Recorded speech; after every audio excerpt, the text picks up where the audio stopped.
बिंदु जी कह रहे हैं मतलब हमारा जो बेसिक है वो बहुत स्ट्रांग है, इस पे फर्क नहीं पड़ेगा। Ratan ji agrees. Yogendra ji what's your take, आपको क्या लग रहा है? क्योंकि लोगों में थोड़ा पैनिक है। देखिए माने या ना माने, एक तो ये जो सेल्फ स्टाइल गुरुज बन गए ना, जैसे मैंने कहा ये सोशल मीडिया पे सेल्फ स्टाइल डॉक्टर्स भी हैं, कुछ भी होता है तो दवाई दे देते हैं। ऐसे ये इकोनॉमी की भी दवाई देते हैं, कहते हैं ये खरीद लो वो कर लो, और कोई चेक नहीं है। तो लोगों में थोड़ा पैनिक है। कोई कह रहा है कि मतलब 56% गोल्ड गिर जाएगा, कोई यहां पे बैठे जिंदल साहब वो कह रहे हैं नहीं बढ़ेगा, 1 लाख पहुंचेगा। लोग मतलब बहुत, मैं क्या बोलूं आपको, बिल्कुल हड़कम टाइप मचा हुआ। योगेंद्र जी देखिए, ये बिल्कुल फैक्ट है कि इस टाइम जो अनसर्टेनिटीज प्रिवेल कर रही हैं उसमें डेफिनेटली एक पैनिक वाला एलिमेंट जरूर है मार्केट के अंदर। और मेरा ये मानना है कि इस दौरान जो है अभी फॉर द टाइमिंग, क्योंकि ये एक वेट एंड वॉच वाली सिचुएशन है, और उसमें मेरा ये मानना है कि अभी लोग जो है अभी वो फ्रेश इन्वेस्टमेंट अगर किसी भी एरिया में करना चाहेंगे तो वो कुछ टाइम तक अपनी इन्वेस्टमेंट्स को होल्ड करेंगे, डिसीजंस को। लेकिन इवेंचुअली मेरा ये मानना है कि गोइंग फॉरवर्ड से आफ्टर 3 मंथ्स जो है हम ये देखेंगे कि गोल्ड की डिमांड जो है वो बढ़ेगी। अभी मैं जरूर मानता हूं कि अगले 3 मंथ्स के अंदर अभी जो उसका लेवल है इससे 5% तक और फॉल कर सकता है वो। लेकिन अगर हम आगे होराइजन देखें over a period of 6 months to 1 year, बात कीजिए कपूर साहब, गिराइए मत। It will touch a level of 90,000। 90,000 डराइए मत। ये क्यों बोल रहे हैं आपकी 5% गिर सकता है? प्लीज एक्सप्लेन जी। नहीं, देखिए, वी हैव टू अंडरस्टैंड कि जब पैनिक वाली सिचुएशन होती है तो इस टाइम लोगों की जो माइंडसेट होता है वो ये होता है कि किस तरीके से वो अपने इनकम के जो सेकंड सोर्सेज हैं और जो इमीडिएट सोर्स है उसको कैसे प्रोटेक्ट कर सके। और ऐसे में लोग जो हैं वो जाते हैं कि एक safe kind of risk free investment की तरफ, कि जहां से उनकी रिटर्न्स जो है एटलीस्ट सेफ रहे, जहां उन्हें ऐसा सिनेरियो नजर आ रहा है कि आगे उनकी जॉब्स भी जा सकती हैं, या उनको इन्फ्लेशन के साथ जो है उनकी जो जॉब की ग्रोथ है वो उतनी नहीं हो पाएगी। तो ऐसे में लोग जो हैं वो अपने इन्वेस्टमेंट डिसीजंस को पोस्टपोन करते हैं। तो मेरा ये मानना है कि ये फिनोमिना अभी अगले लेकिन मेरा जो लोग कह रहे हैं कि why are you only talking about gold, देखिए वाकांकर साहब and Mayur Anand, can I have both of these expert on है प्लीज? आशीष वाकांकर एंड मयूर आनंद, देखिए क्या होता है जब आप शेयर मार्केट में करते हैं इन्वेस्ट, तो आपको पता होता है कि प्रोज एंड कॉन्स, आपको पता होता है कि आज ऊपर जाएगा तो कल नीचे आएगा, आप मेंटली प्रिपेयर्ड होते हो। हिंदुस्तान की जनता, हमारे देश की जनता गोल्ड और सिल्वर को एक ऐसा प्रॉमिस मानती है कि भाई ये ले लो, मतलब दादा खरीदे पोता बढ़ते टाइप सिचुएशन है कि रखे रखे बढ़ेगा भैया, रखे रखे बढ़ेगा। दादी अपनी पोती को बताती है बेटा 400 रुपए का था ये, तो पोती बताती है दादी आज ये 4 लाख का है। जब उसमें सेंध लगती है ना तो 140 करोड़ लोगों को डायरेक्ट इंपैक्ट होता है। That's what I am saying.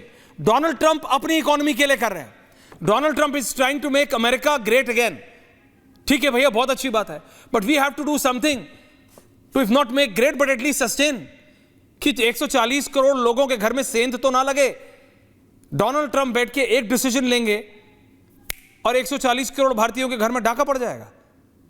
वकांकर साहब, how to protect Indians from this? कैसे बचे लोग? नमस्कार जी। ये हम लोग पिछले 7 दिन में क्या हुआ है या पिछले 15 दिन में क्या हुआ है या मे बी पिछले 3 दिन में क्या हुआ है, इसके ऊपर क्यों इतना फोकस्ड है मुझे नहीं समझ में आ रहा है।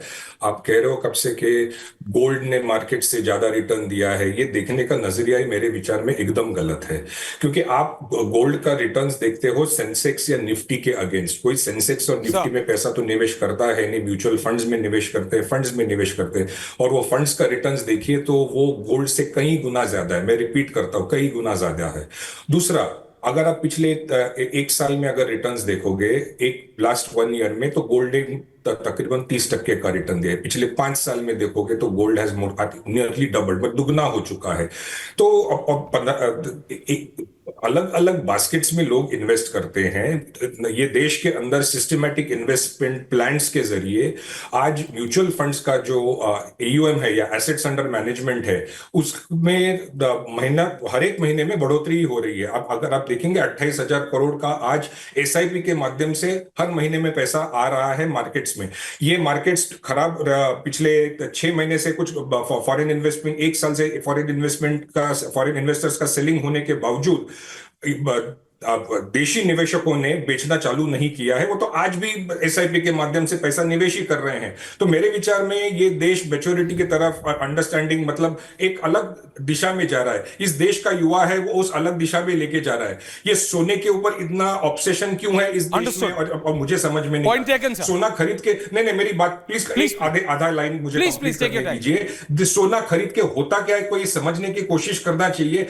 पिछले 15 साल में 35 लाख करोड़ रुपए का सोना इस देश के लोगों ने खरीदा है। वो 35 लाख करोड़ रुपया इस देश के बाहर फॉर गुड कायम चला गया है बाहर। हो रही है 40 साल 50 साल से 35 लाख म्यूचुअल फंड्स आए आज से 25 साल पहले, लेकिन गोल्ड में हमारी इन्वेस्टमेंट आज से नहीं हो रही। अफ्रीका में पिछली 3 जनरेशन 4 जनरेशन गोल्ड हम शुरू से खरीदते आए। वकांकर साहब, यू आर बीइंग काउंटर्ड। हमारे लिए बहुत इंपॉर्टेंट है। वकांकर साहब, you are being countered. Portfolio में गांव में भी अगर कोई व्यक्ति रहता है तो उसके पोर्टफोलियो में गोल्ड है, तो गोल्ड को अंडरमाइन करना एज ए इन्वेस्टमेंट व्हीकल मेरे हिसाब से सही नहीं है। तो ये गोल्ड तो हमारे यहाँ ओके, एक मिनट, इस देश वो का कह रहे जो है हैं कि don't just obsess about gold, दूसरी चीजें भी है। But Mayur ji, this tariff war जो शुरू हुई है, शंघाई कंपोजिट इंडेक्स 6.2% गिरा है, FTSE 3.66, मतलब मैं क्या बताऊं आपको, जर्मनी डॉक्स 3.95, मतलब मतलब मैं जहां देख रहा हूं, जापान है, हांगकांग है, ब्रिटेन है, ऑस्ट्रेलिया SX है, इंडियन सेंसेक्स है, चाइनीज सबसे, इफ आई जस्ट एनालाइज तो इंडियन मार्केट सबसे कम गिरी है, ओनली 2.95, बाकी सारी बिंदु जी बहुत ज्यादा गिरी है। China 7.3, Australia 4.2, Britain 4.5, Germany 7.8, Japan 7.8, Hong Kong 13.5। ये आज की डिटेल्स है 7 तारीख की। तो मयूर जी, इसका मतलब कुछ तो सही किया है इंडियन गवर्नमेंट ने, and Indian government are prepared for this. Bharat की सरकार इसकी तैयारी कर रही थी। आनंद साहब नमस्कार। नमस्कार दादा। नमस्कार। एज ए यंग एंटरप्रेनर मैं मयूर नंदन हूँ। मेरा एक ही कहना है, not only gold and silver, जैसे आज आपने मेंशन किया, पूरे वर्ल्ड में सिर्फ और सिर्फ इंडिया में ही कम उतार आया है सेंसेक्स में। आपके ऑडियो में कोई दिक्कत आ रही है दादा, मैं आपके पास वापस आऊंगा। आपके ऑडियो में थोड़ी दिक्कत आ रही है, I will just correct it. Can I have everyone on air? Bindu ji, your ending comments. One thing which I have understood कि डोनाल्ड ट्रंप तो रुकेंगे नहीं। Can I have Donald Trump visuals? I come Bindu ji, एक एक करके। बिंदु जी, डोनाल्ड ट्रंप तो बस स्टेप 1 है अभी है, और वो क्या क्या करेंगे अमेरिका को ग्रेट बनाने के लिए मेरे को नहीं पता, बट तो इंडियंस को कैसे बचाना है ये भारत सरकार का काम। यहाँ पर बिंदु जी, पैनलिस्ट,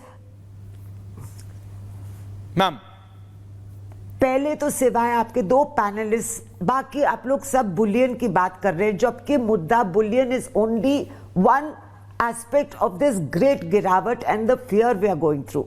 कोलैटरल डैमेज जब होता है शेयर मार्केट में, उसका प्रभाव कुछ महीने में विद अ लैग इफेक्ट आता है। बेरोजगारी होती है, industrial slow down, everything slows down and money becomes tight. Please understand we are grappling with a bigger problem that even the Fed chairman, Mr. Powell, Jeremy Powell, has said at the cost of being rebuked by Donald Trump, that it is leading to inflation in America itself, what to talk of the world, and economic slowdown, which the damages are going to take years to wipe out. This is a view even Ruchir Sharma, the famous economist, and नहीं, लेकिन America में क्या हो रहा है, मैं आपकी बात समझ रहा हूं। आप कह रहे हो कि अमेरिका में भी महंगाई बढ़ रही है, इन्फ्लेशन बढ़ रहा है, इस टैरिफ वॉर से अमेरिकन कंपनीज को ज्यादा नुकसान होगा, अमेरिकन कंज्यूमर को। लेकिन डोनाल्ड ट्रंप टैक्स कट्स ला रहे हैं। नहीं, लेकिन डोनाल्ड ट्रंप अमेरिका के लिए टैक्स कट्स ला रहे हैं। अमेरिकन नागरिक के पास ज्यादा पैसा होगा, वो ज्यादा खर्च करेगा, वो सारी चीजें हैं, वो अपनी इकोनॉमी के लिए सोच रहे हैं। हम अपनी इकोनॉमी को बचाने के लिए क्या कर रहे हैं? Bindu ji, ending comments 30 seconds, then I am going to everyone. Coming general साहब, हम क्या कर रहे हैं? I think we are in the most able hands of the prime minister and his crew, whether it's Jaishankar ji, whether it's Nirmala Sitharaman और Piyush Goyal, who are fighting the battle आपको लगता है ऐसा? Very well and a very coordinated way. Okay. There is definitely a counter strategy, a plan B, where they are going to work towards Yogendra ji आ रहा हूं. unilateralism. Okay, बिंदु जी.